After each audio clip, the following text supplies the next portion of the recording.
जैन बच्चों, इस समय आप लोग महामना इंस्टीट्यूट के यूट्यूब चैनल से जुड़े हुए हैं और इस चैनल में मैं आप सबका स्वागत करता हूं। आज से हम लोग class 9th mathematics Hindi medium NCERT book के 13 चैप्टर पृष्ठीय क्षेत्रफल और आयतन यानी सरफेस एरिया एंड वॉल्यूम के प्रश्नावली 13.3 के क्वेश्चन नंबर 5 को देखने जा रहे हैं। आप सभी लोग ध्यान पूर्वक देखें, क्वेश्चन नंबर 5 को समझें।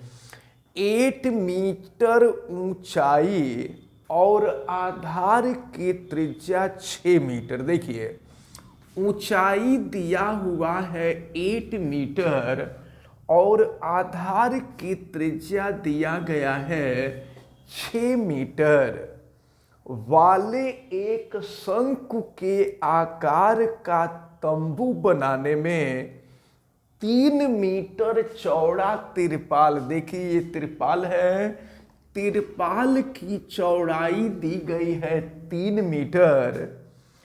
तिरपाल की लंबाई, कितनी लंबाई लगेगी, इसकी लंबाई पूछी जा रही है। प्रश्न को जरा ध्यान से समझ लीजिए कि प्रश्न क्या कहा जा रहा है। प्रश्न में आपसे ये कहा जा रहा है कि ये तिरपाल है, तिरपाल की चौड़ाई मालूम है, लंबाई नहीं मालूम है, और इसी को मोड़ करके शंकु के आकार का एक तंबू बनाना है। तो जिस तंबू को बनाया गया उस तंबू की ऊंचाई मालूम है, आधार की त्रिज्या मालूम है। आपसे पूछा जा रहा है कि तब बताइए ये आप बताइए। देखिए, इसको हम यल से नहीं प्रदर्शित करेंगे क्योंकि यल तो वहां दिखाया जा चुका है, इसको हम यक्ष से प्रदर्शित कर दे रहे हैं। तो आपसे ये कहा जा रहा है कि तब बताइए कि इस चादर की लंबाई कितनी होगी, इस तिरपाल की लंबाई कितनी होगी। और फिर आपसे ये कहा जा रहा है कि यह मान कर चलिए कि इसकी सिलाई और कटाई में 20 सेंटीमीटर तिरपाल अतिरिक्त लगेगा। यानी इसको जब मोड़ना होगा और मोड़ने के साथ साथ काटना होगा तो उसमें 20 सेंटीमीटर तिरपाल अतिरिक्त लगेगा। तो एक बात जरा ध्यान से समझिए आप, इस तिरपाल को ही न मोड़ करके ये तंबू बनाया गया है। तो जो क्षेत्रफल इस तिरपाल का होगा वही क्षेत्रफल इस तंबू का होगा। और तंबू शंक्वाकार है, शंकु के आकार का है, और शंकु का पृष्ठ क्षेत्रफल आपको मालूम है पाई आर एल के बराबर होता है। तो चलिए हम देखते हैं, शंकु का वक्र पृष्ठीय क्षेत्रफल हम ज्ञात करते हैं। शंकु का वक्र पृष्ठीय क्षेत्रफल, तो शंकु का वक्र पृष्ठीय क्षेत्रफल जो होता है वो पाई आर एल होता है। आपको मालूम है पाई आर एल, लेकिन यल का मान नहीं मालूम है हमें। यल क्या है? शंकु की तिरछी लंबाई है या तिरछी ऊंचाई है। तो पाइथागोरस प्रमेय से आपको मालूम है कि यल का स्क्वायर, देखिए यहाँ पर जो कोण बनेगा 90 अंश का होगा, और 90 अंश के सामने की भुजा कर्ण होती है, ये आधार हो जाएगा, ये लंब हो जाएगा। तो कर्ण का वर्ग बराबर यल का स्क्वायर इजकल टू एच का स्क्वायर प्लस आर का स्क्वायर, ये आपको पहले से ही पता है। तो l square is equal to h, h की वैल्यू 8 है, और अगर हम 8 का स्क्वायर कर देंगे तो 64 हो जाएगा, और आर की वैल्यू 6 है, तो अगर हम 6 का स्क्वायर कर देंगे 36 हो जाएगा। तो l square is equal to, अगर हम दोनों को जोड़ दें तो ये 100 हो जाएगा, या यल की वैल्यू निकालेंगे तो स्क्वायर बराबर के दूसरे तरफ जाएगा तो वर्गमूल हो जाएगा, और 100 का वर्गमूल आपको मालूम है कि 10 मीटर। तो तिरछी ऊंचाई मालूम हो गई। तो अब चलिए हम देखते हैं पाई की वैल्यू। क्वेश्चन में अच्छा, पाई की वैल्यू दिया गया है 3.14 दिया है, तो 3.14 और आर की वैल्यू आपको दी गई है 6। देखिए ये 6 दी गई है, और यल तिरछी ऊंचाई आपको दी गई है 10, तो क्षेत्रफल है ये क्षेत्रफल हो जाएगा इतना मीटर स्क्वायर। और जरा ध्यान पूर्वक देखिए, अगर हम तिरपाल का क्षेत्रफल ज्ञात करें तो यह तिरपाल आयताकार है, आयत का क्षेत्रफल बराबर लंबाई गुणे चौड़ाई, तो तिरपाल का क्षेत्रफल यहां नोट कर लेते हैं, तिरपाल का क्षेत्रफल बराबर लंबाई हम x मान लिए हैं और चौड़ाई हम 3 मान लिए हैं। तो अब जरा ध्यान पूर्वक देखिए, समझिए आप जरा, इस तिरपाल से ही शंक्वाकार तंबू बनाया गया है। इसका मतलब ये हुआ कि तिरपाल का क्षेत्रफल और शंकु का क्षेत्रफल, ये दोनों क्षेत्रफल आपस में बराबर होंगे, क्योंकि तिरपाल को ही मोड़ करके ये शंकु बनाया गया है, तो दोनों के क्षेत्रफल आपस में बराबर होंगे। चलिए हम बराबर कर देते हैं, यहाँ 3x यानी दोनों का लेफ्ट बराबर है तो दोनों का राइट बराबर हो जाएगा। तो 3x बराबर हो जाएगा आपका, देखिए 3.14 इंटू 6 इंटू 10। अब यहां से अगर हम x की वैल्यू निकालें, x ही तिरपाल की लंबाई है, तो x की वैल्यू निकालने के लिए देखिए ये हो जाएगा 3.14 इंटू 6 इंटू 10 और नीचे हो जाएगा ये आपका 3।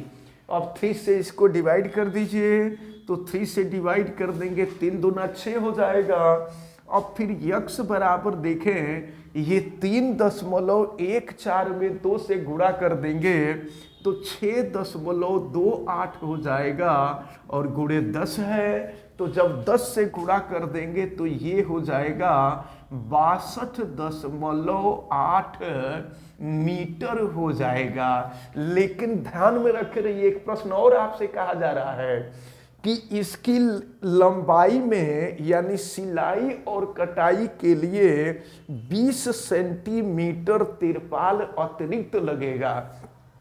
तो ये अतिरिक्त तिरपाल को हम डेल्टा x मान लेते हैं। अतिरिक्त माने ये काट करके छाट करके निकाल दिया जाएगा। तो अतिरिक्त दिया हुआ है 20 सेंटीमीटर, तो सेंटीमीटर को हम मीटर में कन्वर्ट कर देंगे, और सेंटीमीटर को मीटर में कन्वर्ट करने के लिए आपको मालूम है 100 से डिवाइड कर देते हैं, तो 100 से डिवाइड कर देंगे 0.20 मीटर हो जाएगा। तो अब कुल लंबाई हम यहां से निकाल लें, अतः तिरपाल की कुल लंबाई यहां लिख देते हैं, अतः तिरपाल की कुल लंबाई, तिरपाल की कुल लंबाई बराबर ये 62.8 सेंटीमीटर तो आया ही है, और इसमें ये जो लंबाई है ये अतिरिक्त लंबाई है, इसको जोड़ देना है, ये 0.20 है, तो इसको जोड़ देंगे तो ये हो जाएगा 63 मीटर। यही हम लोगों का आंसर होगा। तो आपसे प्रश्न में यही पूछा जा रहा था कि कितना तिरपाल लगेगा, यानी तिरपाल की लंबाई कितनी होगी। तो तिरपाल की लंबाई हमको मालूम हो गई, यह लंबाई 63 मीटर के बराबर होगी। देखते हैं क्वेश्चन नंबर 6 को। शंकु के आधार की एक गुंबज की तिर्यक ऊंचाई और आधार का व्यास क्रमशः, ये शंकु के आकार की एक गुंबज है। ये गुंबज की तिर्यक ऊंचाई यानी स्लेंट हाइट, जिसको हम यल से प्रदर्शित करते हैं। यल का मान तिर्यक ऊंचाई और आधार का व्यास, तो आधार का व्यास यानी डायामीटर ये दिया हुआ है, और ये आपको दिया हुआ है 25 मीटर और 14 मीटर। देखिए तिर्यक लंबाई दी गई है 25 मीटर और व्यास आपको दिया हुआ है 14 मीटर। तो जब व्यास मालूम है तो हम व्यास का आधा कर दे तो त्रिज्या हो जाएगी।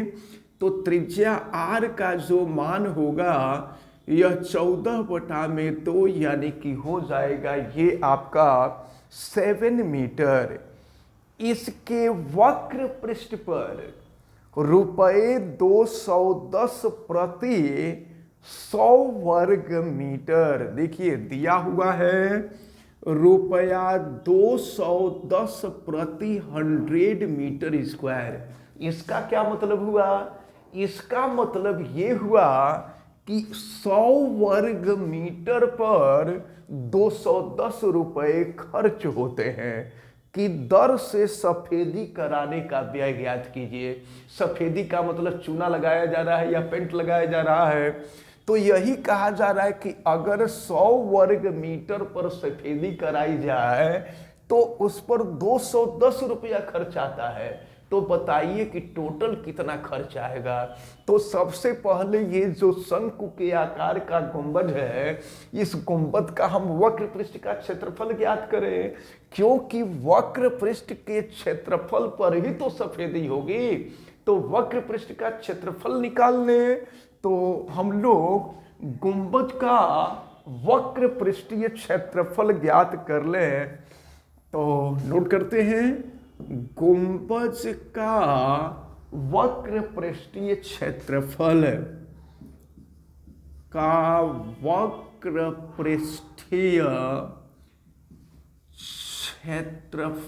गुंबद का वक्र पृष्ठीय क्षेत्रफल पाई आर एल होता है, सबको पता है पाई आर एल। तो पाई की जो वैल्यू यहाँ दिया नहीं है तो हम 22/7 रख लेंगे, और आर का मान है 7 और एल का मान दिया है 25। अब देखिए फिर क्या हो जाएगा, तो 7 से 7 कटा दीजिए। अब ये हो गया 22 और गुणे हो गया 25। तो 22 गुणे हम गुणा नहीं करते, इसको ऐसे ही रहने देते हैं। ये इतना मीटर स्क्वायर हो जाएगा। तो हमको गुंबद का वक्र पृष्ठीय क्षेत्रफल मालूम हो गया। अब देखिए, तो 100 वर्ग मीटर पर सफेदी कराने का लागत रुपया 210 है। तो 1 वर्ग मीटर पर कितना होगा, इसलिए इतने वर्ग मीटर पर कितना खर्च आएगा, कितना लागत आएगा, ये एक एक नियम पर हम लोग देख लेंगे। तो लिखा जाएगा कि 100 मीटर स्क्वायर का सफेदी कराने का लागत, सफेदी कराने का लागत, ये लागत जो आ रहा है ये रुपया 210 आ रहा है। इसलिए 1 वर्ग मीटर का कितना खर्च आएगा, तो 1 वर्ग मीटर का सफेदी कराने का लागत बराबर रुपया 210 और बटा में 100 हो जाएगा। ये हो गया 210 बटा में 100। अब इसलिए क्षेत्रफल इतना आ रहा है, तो इसलिए इतना क्षेत्रफल के लिए लागत कितना आएगा, 22 × 25 मीटर स्क्वायर का सफेदी कराने में जो लागत आएगा रुपया। अब इसका हम लोग इसमें गुणा कर देंगे, तो ये हो जाएगा 22 × 25 × 210 अपान हो जाएगा 100। तो फिर देखिए क्या हो जाएगा, 0 से 0 कट जाएगा, और फिर नीचे 10 है, ऊपर 22 है। तो एक काम करते हैं हम लोग, इन सब का देखिए मैं यहाँ लिख दे रहा हूँ, इन सब का हम गुणा कर लेते हैं पहले। तो ये हो जाएगा रुपया 22 गुणे 25 और गुणे 21 और बटा में कर देंगे 10। तो जरा इन दोनों का देखिए, 25 का 22 में गुणा कीजिए, तो 25 दूना 50 हो जाएगा, कैरी 1, और 25 दूना 50 और 5 हो जाएगा 55। ये हो गया आपका 550 और गुणे हो जाएगा 21 और बटा में हो गया 10। फिर क्या करेंगे, 0 से 0 कैंसिल कर देंगे, और फिर हम 55 का 21 में गुणा कर देंगे। चलिए गुणा करके देखिए कि कितना आ रहा है। तो अगर 1 से गुणा करेंगे तो ये 55 हो जाएगा, फिर 2 5 10 और 2 5 10 1 11 हो जाएगा, ये 5, ये रुपया 1155 हो जाएगा। ये हो गया रुपया 1155 यानी 1155 रुपया।